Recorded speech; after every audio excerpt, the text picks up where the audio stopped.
Good day, Las Vegas, and welcome back to VegasVibes, giving a peek at what's groovin' and brewin' in the music, pageantry, live production, and fascinating scenes in the city that never sleeps. And I'm your host, Esmeralda Padilla-Gould. I'm so excited to share with you that today's episode is the last for Season 9, that is, which means this is our 117th episode. I would like to thank the hundreds of thousands of loyal viewers of VegasVibes on Vegas Live TV, ACTV, WCTV, and BitchNetworks.tv, especially those watching on my favorite devices, Roku, Kodi, Amazon Fire TV, Samsung, and LG Smart TVs, the recently added Pizzazz.tv, and of course, in my very own website, VegasVibes.us. Please continue to support my show as well as my Vegas Vibes network by telling your friends to like Vegas Vibes on Facebook, YouTube, and Instagram. I also would like to thank the millions of visitors who came to Vegas this month as we continue to celebrate the Vegas Vibes moment that Las Vegas is fully open despite the illegal invasion of the Delta variant. We continue to encourage all locals and visitors to be more responsible in dealing with the extension of the pandemic, so we can all reap the benefits of a safer and peaceful community. We hope to continue seeing familiar faces when we watch mega concerts and major sports events live and in person, even with our mask on. When Vegas Vibes returns, I will be interviewing Jiu Jitsu Master Reese Idica, who's also a law enforcement official. Let's investigate him, so don't go away. Welcome back! Las Vegas remains to host the best and the biggest resorts in the globe, and some of the best entertainers in the world live right here in this great city. It's bursting the seams with creative juices, and those mega live concerts can forever be parked in the shade. So keep coming to Vegas. There's danger everywhere, even in your own closet. So keep coming, but be vigilant and careful all the time, even if you're vaccinated. When you see a particular show or live event you like, book it without delay as tickets will come and go super fast. You snooze, you lose, so be on the lookout always. In a few moments, I will be joined by Jiu-Jitsu coach Reese Idica, a law enforcer and a master of all forms of mixed martial arts. Learn how he used his martial arts skills in developing a defensive tactics program for multiple law enforcement agencies. My interview of Coach Reese coming up next, so freeze that remote until Vegas Vibes returns.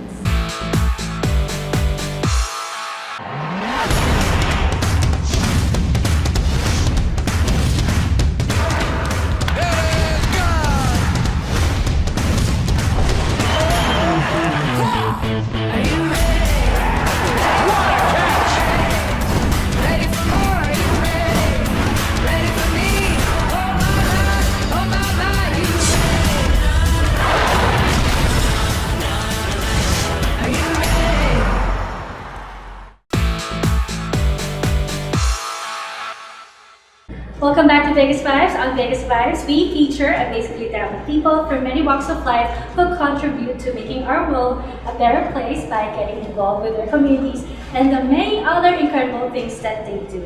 And on that note, here with us today is a native of Oahu, Hawaii, and a black belter affiliated under the powerhouse team in Brazilian Jiu Jitsu and the UFC called Nova União, also known as New Union. He has also been a law enforcement official for the last 15 years, who instructs his own defensive tactics lesson plan for multiple law enforcement agencies, and the only one who has the Jiu-Jitsu-based POST approved certification in Nevada. I'm very pleased to have on Vegas Vibes Mr. Reese Idica, also known as Coach Reese. Yes. How are you? I'm great. Thank you for having me.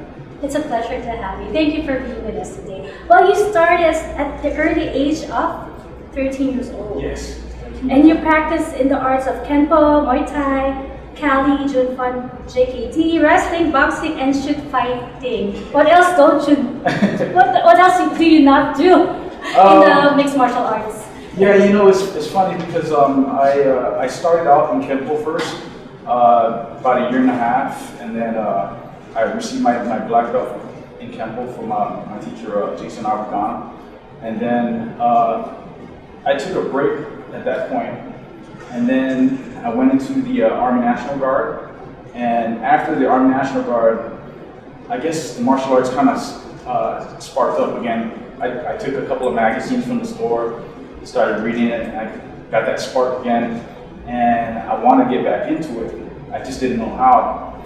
And then I started working at the state as a maintenance personnel, and within that company, I had a friend who was doing martial arts Kali, and it's a Filipino-based martial arts.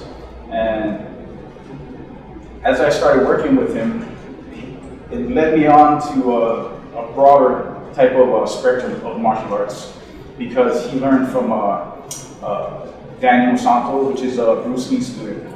And so when you start looking at Bruce Lee, then you start roaming around into the MMA world. And that's how I got started with all the other different martial arts. How did that change your life? Or how did that enrich your life? Oh, that really impacted my life, because everything that I do now is I reach from a martial arts background. You know, anything like, for instance, in Brazilian Jiu Jitsu, we try to get to our goal as easy as possible, and that's exactly what I do in life. And what's that goal?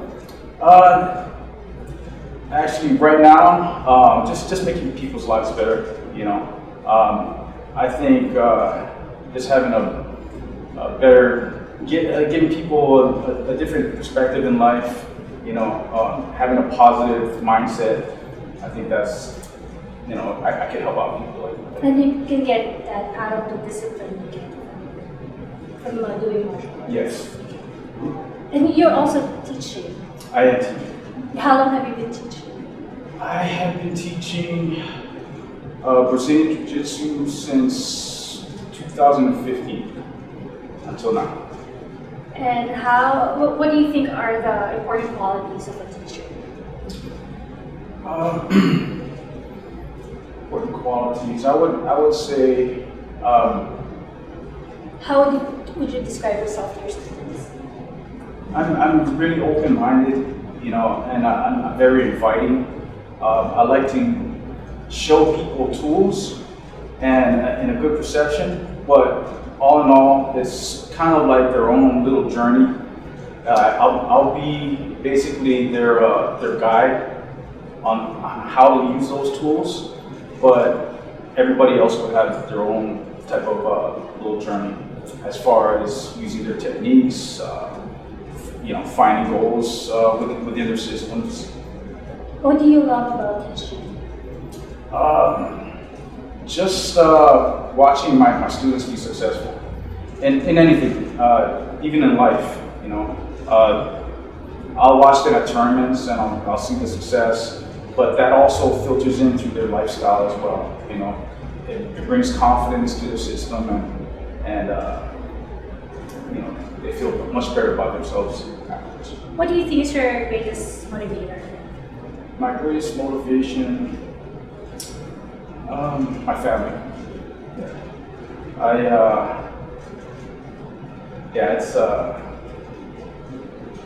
I'm sorry. No, it's okay. Are they back in Hawaii? Are you the only one here in Las Vegas? No, they're here in Las Vegas. I actually moved up to Las Vegas because of my family. So I was in Hawaii and I transitioned to move to Las Vegas because they moved there before me, and my wife and my daughter moved up to see their mom, and they ended up staying. So I decided to move out here as well.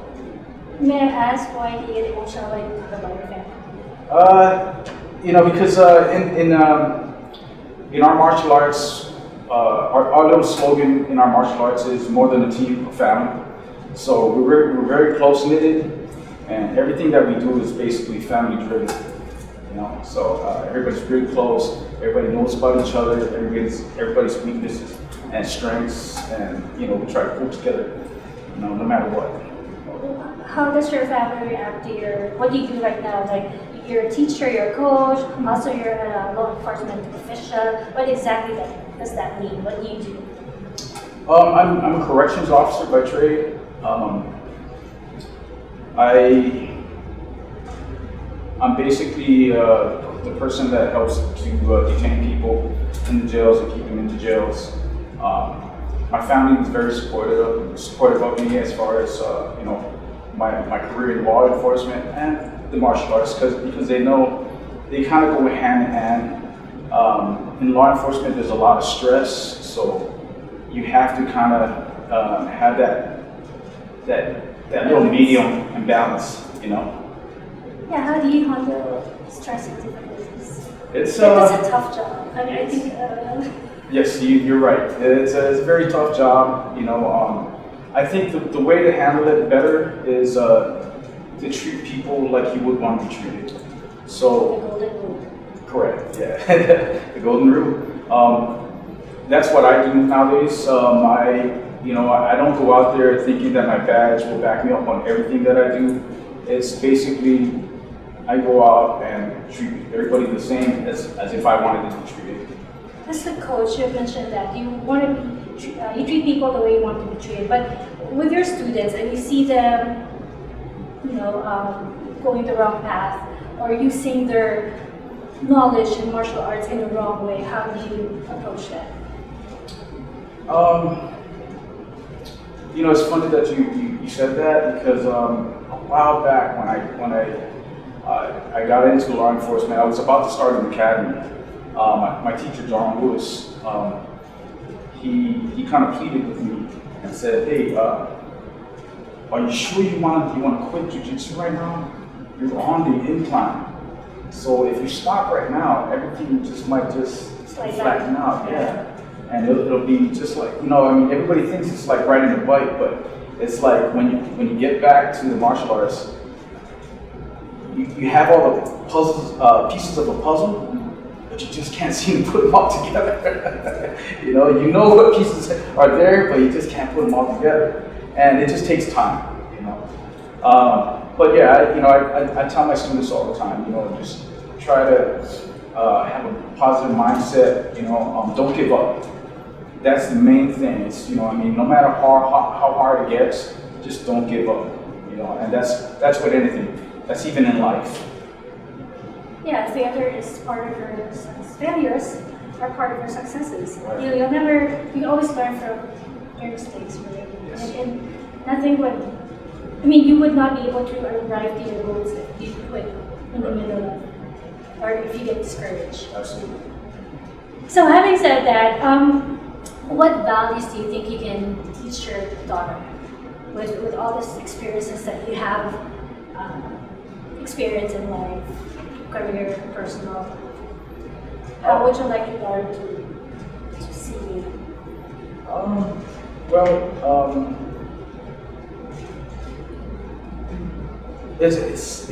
To me, it's more about the success of helping people to get better and being a positive outlook on your community.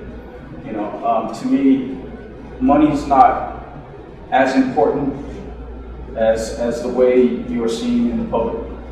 So try to be the best you can be, put your best foot forward, and everything will align. Yeah, I agree with that. I think passion should come first before the money-oriented career, whatever you choose in life. It has to be aligned with positive goals that you can give to your community. Right, and I think when you help people and you make people better, the money will come along anyway. I think that when you find your passion and you find the goals that you're going to stick to, everything will align and the money will just come along with it. Do you really believe that? I hope. Okay. I'm on that path right now. Right. So, yeah. Okay, you've also trained with the world-class mixed martial arts fighters. How was that like, and who are your best teachers? My best teachers right now is Professor Tiago. He's a 4th-degree black belt under Novo Miyagi. He came from Brazil, and it's funny. He met us through our Facebook website, and started talking to me through the messenger and found us. And ever since then, he's always been with us. And he's such a great instructor and a great competitor as well. Okay. Did you create your own gym or do you have a school, your own school? I had my own school at one point. In 2015, I had a school in city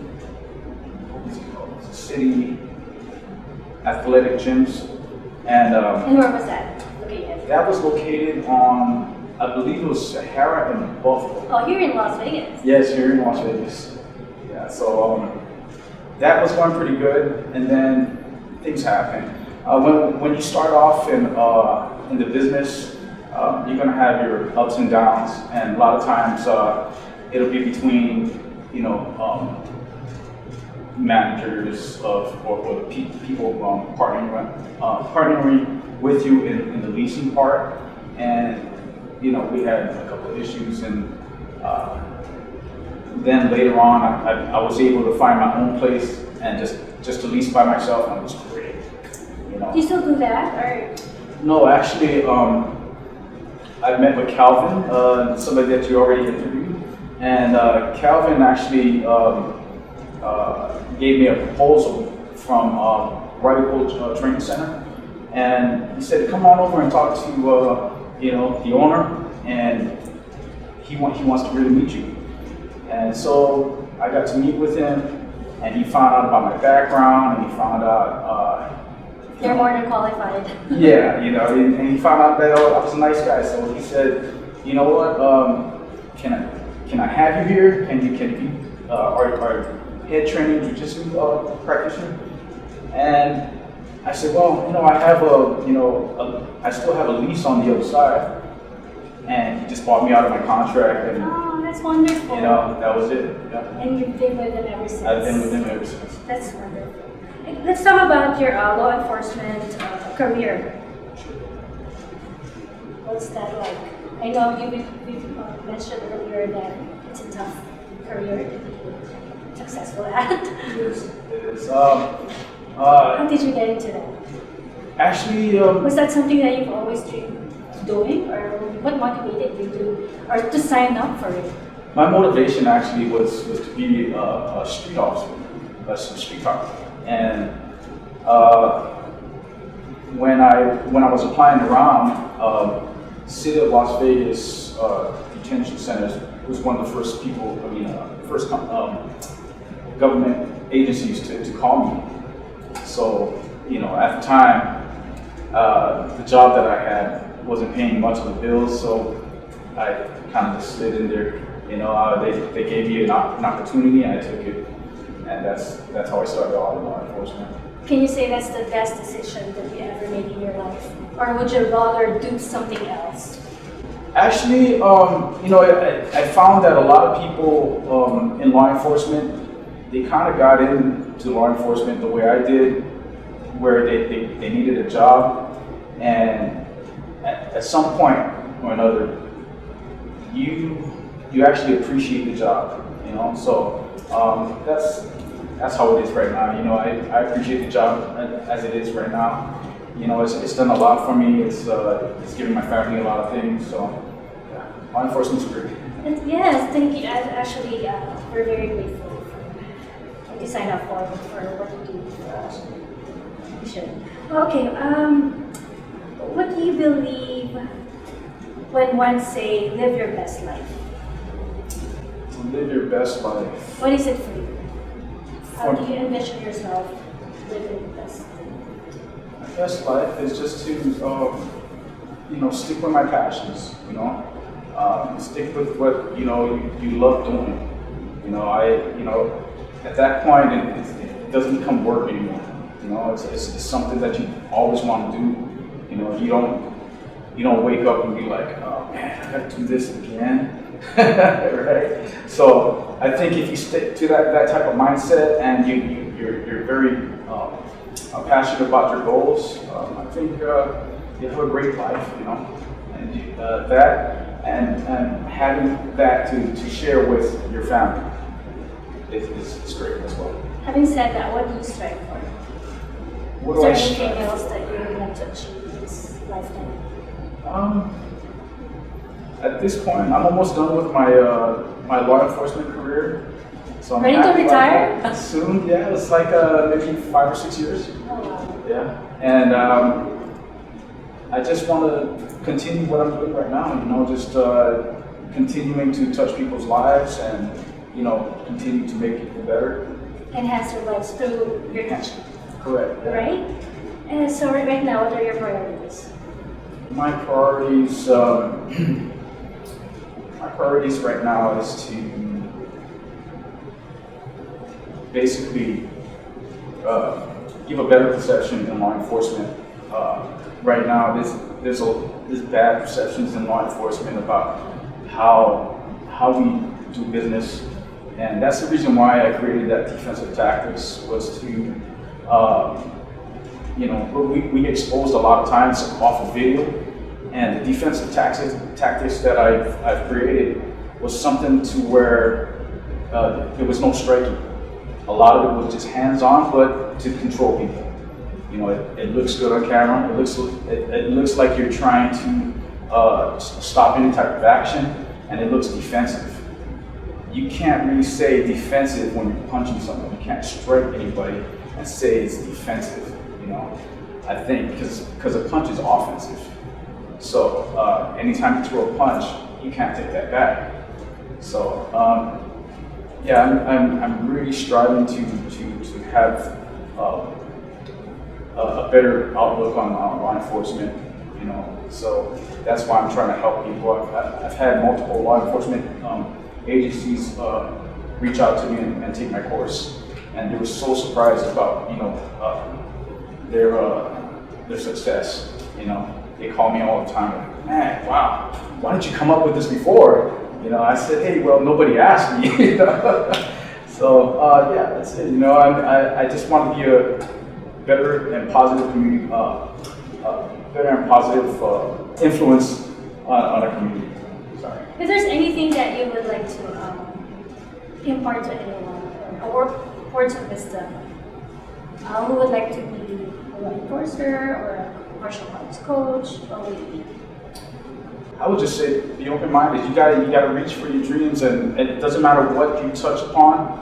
Just make sure you want to do that for the rest of your life. You know, and that's something that fills your heart with joy. You know, and once you find that, you'll know, and just stay on that, and don't think about what anybody else says. You know, you're always going to have people that are going to turn you down or put you down. I think the best way to diffuse that is just not to pay attention to it.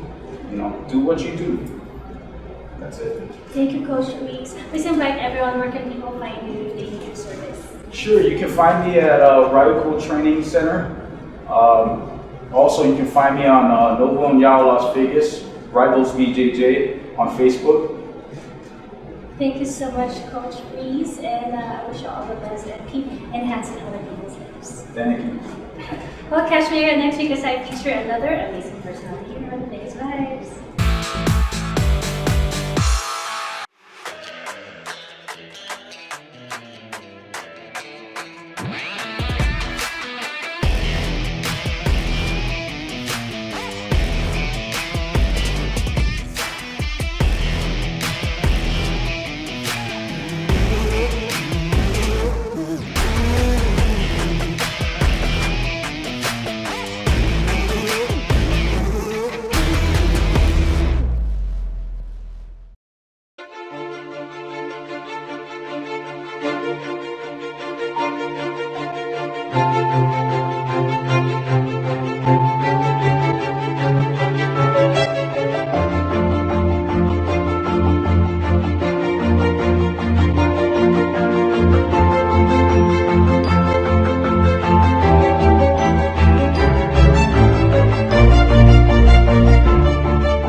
enjoy watching Vegas Vibes episode as much as I did.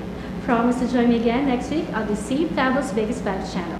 And to all our global viewers out there, let me remind you that Las Vegas is not just about the world-renowned strip or the famous Fremont Street experience in the vibrant downtown district. It has real people, a lot of them musicians, live entertainers, and those involved in the world of pageantry. And to the people here in the Valley who work hard each day to make Las Vegas a global brand, I would like to feature you and your cool story right here in Vegas Vibes, either in the studios or online via Zoom. If you believe that's you, please email me now at vegasvibes1@gmail.com. Before I go, I would like to thank my wonderful sponsor, Anne Fontaine, located at the Forum Shops of Caesar's Palace. Anne Fontaine is now open for business as well. You may call Ms. Anna Billings at 702-733-6205 to make an appointment. And now for my favorite segment, the Vegas Vibes Closet.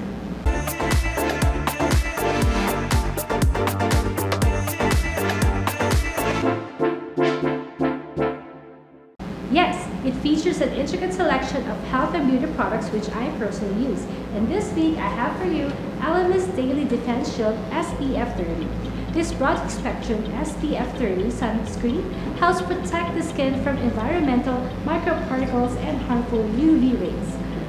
Our indoor and outdoor environment, including sunlight, pollution, and computer screens, may challenge and diminish skin quality over time.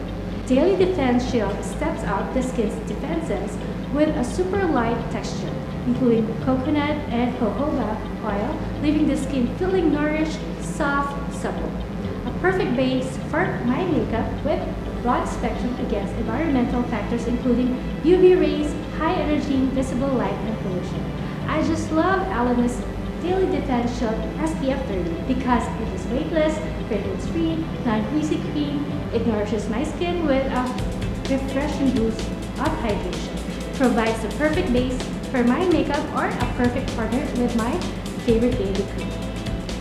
Check it out, ladies! Below is the link if you wish to learn more about it or purchase it without delay. Search for Vegas Vibes Closet. Follow Vegas Vibes on Facebook, YouTube, and Instagram, or check out VegasVibes.us for updates and announcements. Once again, I'm your host, Esmeralda Padilla-Gould. Thank you for watching. Mwah!